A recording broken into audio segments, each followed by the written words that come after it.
আমরা টুকটুক করে এগাতে এগাতে সোনপ্রয়াগে এসে পৌঁছেছি। এইখানেই লাস্ট পার্কিং। এরপরে একটুখানি লোকাল গাড়ি ধরে আর 3 কিলোমিটার যাওয়া যাবে। হ্যাঁ, তারপরে হলো পদব্রজে, তারপরে আর কোনো যাওয়ার কোনো ওয়ে নেই।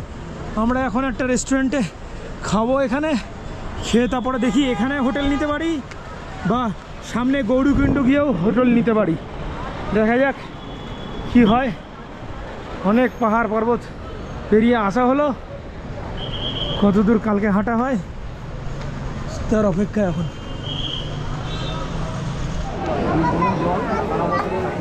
আমরা এখন কেদারনাথের পথে হাঁটা শুরু করে দিয়েছি। কেদারনাথের পথে হাঁটার প্রথম স্টপ হলো গৌরীকুণ্ড। গৌরীকুণ্ডতে এই তপ্তকুণ্ডটা আছে, এখানে গরম জল আসে।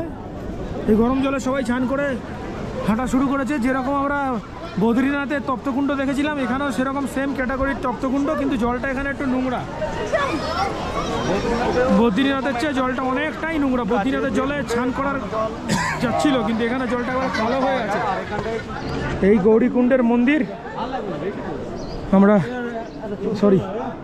গৌরীকুণ্ডের মন্দিরে আমরা আছি এখন তপ্তকুণ্ডের পরে। অভিজিৎ ভাই আমাদের হলদিয়া দিয়ে 1800 কিলোমিটার সাইকেল চালিয়ে এসছে। এইখানে এই ম্যাপ। তোমার অভিজ্ঞতা একটুখানি যদি 1 মিনিট বা 30 সেকেন্ডে একটুখানি বলো। অভিজ্ঞতা তো রাস্তায় অনেক খারাপও কিছু হয়েছে আর ভালো কিছু হয়েছে, তো সব মিলে চলতে হবে। রাস্তাতে অনেক বিপদ আসবে, অনেক বাধা বিপত্তি আসবে। হ্যাঁ, বাধা বিপত্তি আসবে, এসব পেরিয়ে আমাদের যেতে হবে বাবার কাছে। খুব ভালো, থ্যাংক ইউ। পথে আস্তে আস্তে বিভিন্ন বাঁকের মোড়ে এরকম ঝর্ণা পাচ্ছি ছোট ছোট। ওয়েদার হঠাৎ খারাপ হয়ে গেল, তবুও কড়া রোদ্দুরের চেয়ে ভালো। বৃষ্টি পড়ছে, বৃষ্টির মধ্যে আস্তে আস্তে এগিয়ে চলেছি। অনেক লম্বা রুটের ট্রেকিং, কেদারনাথ যাচ্ছি আস্তে আস্তে। দেখা যাক কখন পৌঁছাই, কোনো টাইম লিমিট নেই, একবারে ধীরে সুস্থে যাচ্ছি। যখন ইচ্ছা পৌঁছাবো, কোনো তাড়াহুড়া নেই। এই হলো মেঘ, যতটা সময় লাগে হেঁটেই যাব। রাস্তার অবস্থা খুবই খারাপ বৃষ্টির জন্য। যদি কেউ কখনো আসো এখানে, কোনোদিনও দিনের বেলা এখানে ট্রেক করবে না। দিনের বেলা ট্রেক করলে এই ঘোড়ারা এরকম ফেলে দিয়ে বেরিয়ে চলে যায়। সবসময় চেষ্টা করবে গৌরীকুণ্ড থেকে যাতে ট্রেকটা রাত্রিবেলায় হয়। এই অবস্থা রাস্তার, পুরো ঘোড়ার ময়লায় অবস্থা খারাপ, শেষ। আর ঘোড়ার উৎপাত এখানে দেখা যাচ্ছে না। পুরো রাস্তাটাই এতই ঘোড়ার উৎপাত ছিল যে ক্যামেরাই বার করা যাচ্ছে না। মানুষ যাওয়ার কোনো ওয়েই নেই, শুধু ঘোড়া আর ঘোড়া। ঘোড়া পারলে মানুষকে চাপকে দিয়ে চলে যায়, এরকম অবস্থা আর কি। দুরন্ত গতিতে মেঘ এগিয়ে চলছে। পুরো মেঘে এই মাত্র এই জায়গাটা ফাঁকা ছিল, একবারে পুরো দেখা যাচ্ছিল, একবারে ভর্তি হয়ে গেল মেঘে। দেখতেই পাচ্ছ একদম স্পষ্ট দেখা যাচ্ছিল সবকিছু, শেষ। একদম স্পষ্ট, সব পুরো পাহাড়টা স্পষ্ট দেখা যাচ্ছিল। আর এখন দেখো, জাস্ট কয়েক সেকেন্ড নিতে দেরি হলো, নয়তো পুরোটাই দেখতে পারতাম পাহাড়টা কীভাবে অন্ধকার হলো। ভীমবেলি বেস ক্যাম্পে আছি। কিছুক্ষণ আগেই এখানটায় পুরো অন্ধকার ছিল, এখন খাঁচে খাঁচে মেঘ কেটে যাচ্ছে।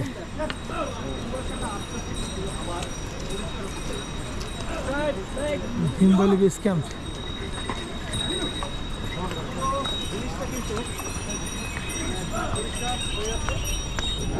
দুটো রাস্তা ভাগ হয়ে যাচ্ছে এখান দিয়ে। এই একটা রাস্তা, এটা পুরনো রাস্তা, এই নিচে ব্রিজ করেছে, এই ব্রিজটা নতুন রাস্তা। আলটিমেট আমাদের এই পথ বেয়েই উঠতে হবে উপরে পাহাড়ে। ওই যে দেখা যাচ্ছে লোকরা হেঁটে হেঁটে যাচ্ছে, টিনের শেড দেওয়া আছে কিছু কিছু জায়গায়। আমাদের ওই পাহাড়ে উঠে আমাদের ওই ছাড়িয়ে আরও অনেক দূর যেতে হবে। গন্তব্য কেদারনাথ এখনও 10 কিলোমিটার দূর। আমরা ওই নিচে ছিলাম, ওখানে নিচ থেকে ঘুরে ঘুরে ঘুরে ঘুরে ঘুরে এই রাস্তা দিয়ে ঘুরে ঘুরে উপরে উঠেছি। আরও রাস্তা উপরে উঠেই যাচ্ছে। এই রাস্তার যেন কোনো শেষ না হয়, এরকম একটা ব্যাপার। শেষই হচ্ছে না রাস্তা, সবাই দৌড়াচ্ছে ঘোড়া নিয়ে নিচের দিকে। যারা যাচ্ছে, অনেক হাঁট্টা কাট্টা লোকও ঘোড়ায় করে যাচ্ছে, যারা নিচেটা নামতে পারবে অটোমেটিক। এই যে এত বয়স্ক লোক যদি হেঁটে উঠতে পারে এরকম লাঠিভর দিয়ে।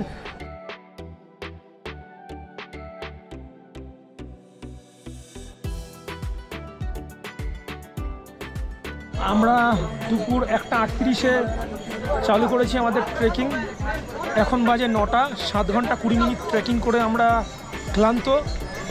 ক্লান্ত হয়তো এতটা হতাম না। রাস্তার অবস্থা এতটাই খারাপ শুধু এই ঘোড়াগুলোর জন্য। এই ঘোড়াগুলো রাস্তাটা নোংরা করে এরা টোটাল রাস্তাটাকে স্লিপারি করে দিচ্ছে। ঘোড়াগুলো নিজেরাই স্কিড করছে, প্লাস সামনে যারা আসছে তাদের জন্য এটা একটা ভয়ঙ্কর সিচুয়েশন তৈরি হচ্ছে। এটা একটা বিশাল বড় ইস্যু এই ঘোড়া। অবশ্য এখন দেখছি রাত হওয়ার পরে ঘোড়ার ফ্রিকোয়েন্সিটা কমে গেছে। আমরা যে পুরো 1:38-এ বেরিয়েছিলাম তখন যে হারে ঘোড়া ছিল এখন সেই হারে কিছুতেই ঘোড়া নেই। আমরা এখন একটু বিশ্রাম করছি, এখানে একটু ম্যাগি খাবো বলে দাঁড়িয়েছি, পরে আমরা আবার হাঁটা শুরু করব। দেখা যাক কখন পৌঁছাই। এই সেই বহু বিখ্যাত বহু প্রতীক্ষিত দ্বাদশ জ্যোতির্লিঙ্গের সবচেয়ে দুর্গম জ্যোতির্লিঙ্গ কেদারনাথ। আমরা দুপুর 2টোয় বেরিয়ে রাত্রি 2টোয় এখানে এসেছি। হোটেলে চেক ইন করে 1 ঘন্টার মধ্যে জামা প্যান্ট পাল্টে পুজোর লাইনে দাঁড়িয়ে গেছি। দেখি কত তাড়াতাড়ি দর্শন হয়, কেননা এখানে রেকর্ড আছে 12 ঘন্টাও লাইনে দাঁড়াতে হয় নাকি।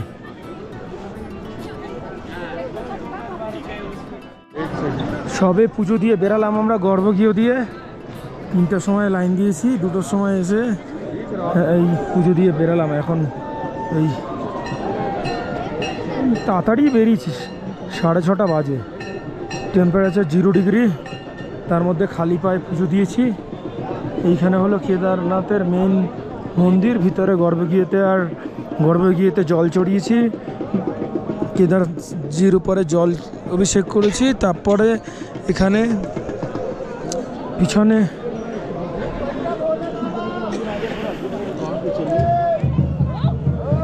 এই কেদারনাথের পিছনেই জগৎগুরু আদি শঙ্করাচার্যর সমাধি, আর পিছনে এই সাদা শুভ্র পাহাড়, খুব সুন্দর দেখতে। আর দেখি আদি শঙ্করাচার্যর সমাধিটা দেখতে পারি কিনা।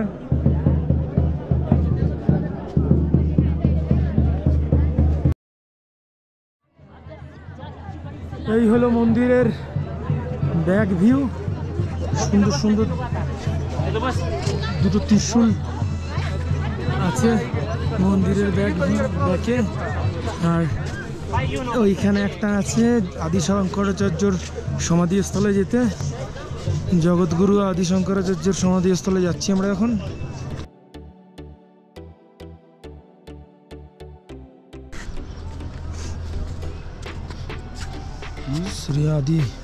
শ্রী জগৎগুরু আদি শঙ্করাচার্যর সমাধি এখানে লেখা আছে দেবনাগরীতে।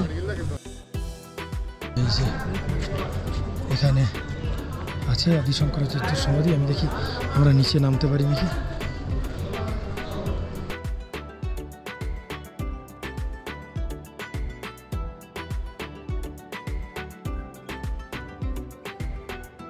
এই চলে এসছে একবারে সামনে आदि शंकराचार्य समाधिस्थले।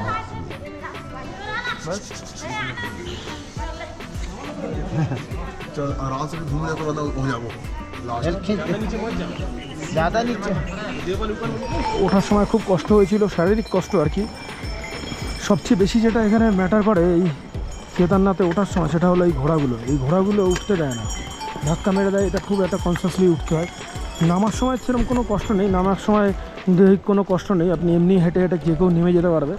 হ্যাঁ, কিন্তু আবার ওই সেম জিনিসটা নামার সময়ও ম্যাটার করে।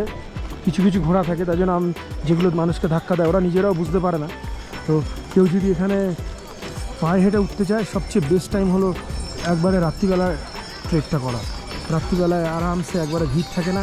ঘোড়ার এখন এই 8টা বাজে বলে ঘোড়ার ফ্রিকোয়েন্সিটা কমে গেছে, কিন্তু এখানে ঘোড়ার ফ্রিকোয়েন্সি এত থাকে যে মানুষ নর্মাল হেঁটেই ওঠাটা খুব মুশকিল হয়ে যায়। আমি একটু ধীরে ধীরে নামছি, একটু রাত করেই নামবো, যাতে ঘোড়াগুলো এই দেখতে দেখতে মেঘে ভর্তি হয়ে গেল, দেখতে দেখতে যাতে ঘোড়াগুলো একটু কমে যায়।